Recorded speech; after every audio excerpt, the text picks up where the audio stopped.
Well, here I am at White Tanks Regional Park. And guess what? Got light sprinkles. Well, that's good. Need light sprinkles. Need heavy sprinkles up here. Need a lot of rain. So it's not much, but I just started, and I think we're in for more, they say. But you know how that goes. We'll see. I'd like to see a big old downpour, you know. Get all these creeks running and everything else. Anyway, hi there.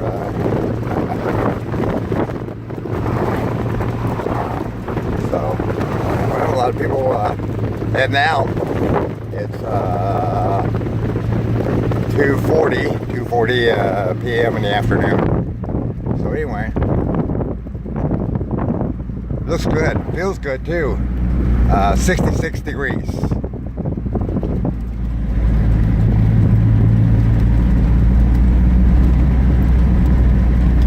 I'm coming back to get, I went to town to get some propane.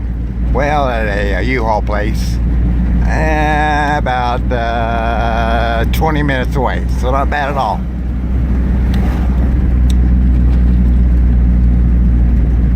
Well, like I say, I'd like to see a big old downpour, but I don't think it's going to come today. But you never know. If it does, I'll get out and take another video. But like I say, people are vacating this premises like rats off a sinking ship. That's easy for you to say. So have a fine day. Well, I'll catch you next time. Thank you for watching. I appreciate it.